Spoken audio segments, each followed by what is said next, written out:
Oh,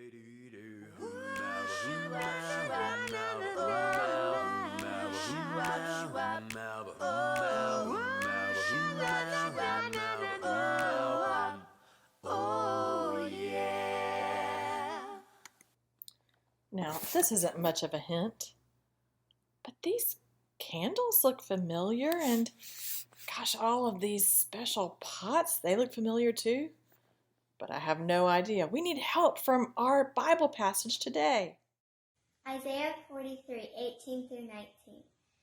Do not remember the former things or consider the things of old. I am about to do new things. Now it springs forth. Do you not perceive it? I will make a way in the wilderness and rivers in the desert. If you guessed that I was here in the sacristy, then you're exactly right. But I'll be honest, I'm going to be pretty surprised if any of you guessed that this is where I was this week, because I bet this is a place that most of you have never been in our church. Now, since you've never been here, maybe you're wondering, Miss Eleanor, what is a sacristy? What's the big deal? What is its job? What is its purpose in our church? Good question. So the name sacristy has a hint for you. What word do you hear in sacristy? Do you hear the word sacred? You should, because that's what word it is coming from. Now, if you look back in here, I don't know. Do you think it looks super sacred? Maybe not, right? To our naked eyes. Maybe when we just take our first glance at it, it doesn't look super special. But the sacristy acts like a closet holding all of our things that we use during worship, all of our holy things, our sacred things. They're all kept in this room called the sacristy so that we know exactly where to find it, so that it is ready for next Sunday, because the last thing you want to do is run out of candle oil right before worship, because guess what you can't find on a Sunday morning, especially in a pandemic? Candle oil right down the road, hard to find. So that's the beauty of having a sacristy, where some of the volunteers of our church can come in and work on this and have everything ready for us when we come in on Sunday morning. So there are a lot of cool things in here. You know, you need a candle. There's one right here. It's full of oil. It's ready to go right now. And if you need a robe because you are an acolyte, it's right over there. Or right over to my right, there are all these vases. So if you were looking for something to put a flower arrangement in, to put on the altar, you could find something to make your arrangement here in the sacristy. There are also candles if we need extra candles for a vigil, things like that, or All Saints Sunday. Those things are all kept here. But there's one thing that's kept here that I think is particularly cool that I wanted to talk about today, and that is our pyramids. And I kind of talked a little bit about this when we were talking about the pulpit, but pyramids are like the clothes of our church.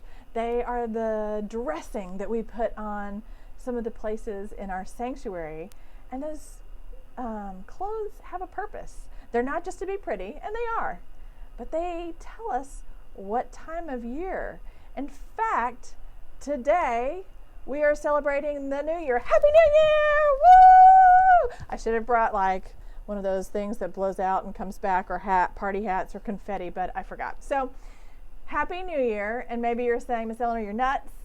It's November. It's not even the end of December yet where we celebrate New Year's. And you're right, except that in the church, this is the new year. We start on a different calendar in the church than we do the calendar that rules our everyday lives. And so our calendar that we use for church begins with this first Sunday of Advent. And maybe that makes sense to you, because Advent is that time of getting ready for Christmas, right? When we're getting ready for Jesus to be born. So that kind of seems like the very beginning, right? When the church is thinking of who are we and what defines us, seems like a good place for the church to start, that time of getting ready to welcome the Christ child who's going to change everything for us. And so that is indeed when we start our new year. So this is the first Sunday of Advent, and we're celebrating the church new year today. So each season, like Advent, that the church has, it doesn't have seasons like fall and winter or spring, but it does have seasons that have names and purposes in it. So Advent is our time of getting ready for Christmas. And each season has a color. So Advent's color is the color purple. And the color purple is really cool because it was really expensive to make back in Jesus' time. So here's why it was so expensive, and it's kind of gross, so get ready. If you have a weak stomach, you might want to go, la, la, la. So it is because they used to send divers down to the deep in the sea and to pick up these little sea snails. And these sea snails, in their mucus, that's right, mucus, had purple dye. So that mucus was made into purple dye. So some diver had to dive down with no fancy gear. Remember, this is, before there were like diving gears and oxygen tanks, nothing like that. They were diving down and bringing up all of these snails, and then you had to squish the snot out of the snail to make this purple dye, and you had to have enough of the purple dye to color a whole bunch of fabric in order to make any outfit that would be suitable for someone to wear. So because it was such a time-intensive process, it was very expensive. So expensive that only the wealthiest people of the land, including royalty like kings and queens, they were the only ones that could afford this expensive dye to make this cloth. So we use the color purple, not because Jesus was born a king, right? He did not receive a crown at birth. Instead, he was born in a manger. But we call him King of Kings, Christ the King, King of our hearts, like because of Jesus' stature in our faith, because of all the things that Jesus has done, because Jesus is our hero, basically. He is King, and we proclaim him King. And so we celebrate that by using the color of royalty in our getting ready to welcome Jesus to earth. So maybe you're wondering, like, well, what comes after that? Well, Christmas, of course, because Advent was getting ready for Christmas. But we changed the color at Christmas to white. And that white lasts for 2 weeks. We have the 12 days of Christmas, and then after that, we have the season of Epiphany. And that's when the Magi, the wise ones, came to see Jesus. Now, they did not come the night he was born. So all of our nativity scenes are a little bit off because those guys came later. They were later after Jesus was born. They were not there on the night Jesus was born. But all that season between Christmas and Epiphany, that all becomes the season of Christmastide, and it's celebrated by white. And anytime you see white in the church, that means something special is happening. It's the color of purity, of innocence, of cleanliness, of something new. And so anytime you see the color white, that means something really important in the life of the church is happening. So after Epiphany, we move into a time called ordinary time. And ordinary time sounds kind of ordinary, but it's very important because this first season of ordinary time, it tells the stories of Jesus growing up and becoming a leader. And so we use the color green for ordinary time because it's a green and growing time. Jesus is growing up. We're growing closer to Jesus by learning all these stories about him. And so it's a green and growing time in the church. Now, after green and growing time, we move right into another season of getting ready. And that season is called Lent.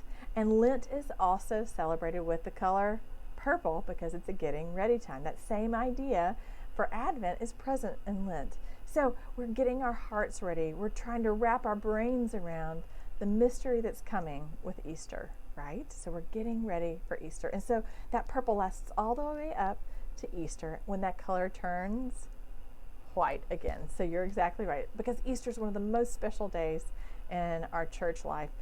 We see the color white again. And that lasts for several weeks until we get to Pentecost Sunday. And that's the birth of the church. That's when the Holy Spirit came down and inspired all these disciples and gave them the words to speak as they went out into the nations to share the good news of Jesus. And so we use the color red to remind us of how how God's Spirit comes down like fire on all of these people gathered. And so that color red reminds us of the fire of the Holy Spirit that inspired them and gathers us together still. And after Pentecost comes another green and growing season. We move back into ordinary time. And usually during this time, we learn a lot about Jesus' teachings, the parables, and things like that Jesus taught us and how to grow in becoming a disciple. So it's still a green and growing time. And then we find ourselves back at Advent once again. So that is what the church year looks like. It has all these colors, and you'll see these colors reflected in our worship. And I think that's pretty cool. So I hope if you have one of those worship folders at home, you can look and you can dial yourself to see where we are in the church year. But it helps us not only think like, what time of year is it? What should we expect in worship? But it also helps guide our process as we are learning to come closer to God's heart. So during the season of Advent, I can ask myself, what am I doing to prepare myself for Jesus? How do I need to make room for Jesus in my life? What is it that I can do to create some space so that I can meet Jesus face to face on Christmas Day? Or during ordinary time when things are green and growing, how do I grow something new in me this season? So these seasons can help us, inspire us, create in us some ideas for how we can continue to grow as God's disciple. What I love about starting in the new year is that we get to move into the season where we were talking about, like our Bible passage talk today, that God is doing a new thing. So in the season where it's getting dark outside, God brings light. In the season where there's lots of hatred, God brings love. In a season where there's lots of sadness, God brings joy. So over and over again, God keeps turning all the hard parts of our lives into something new, into something hopeful, into something good. And so I love that about a New Year celebration, the idea that God can do something new here. And so I hope this week your challenge will be to look for those ways that God is doing something new in your life this week. It could be something really small, or it could be something really big. What new thing is God doing in your life this week? And I want you to tell somebody. You can tell me, you can tell a friend, you can tell your family, whomever you want to tell. But I would like you to tell somebody about what new thing is God doing in your life this week. All right, friends.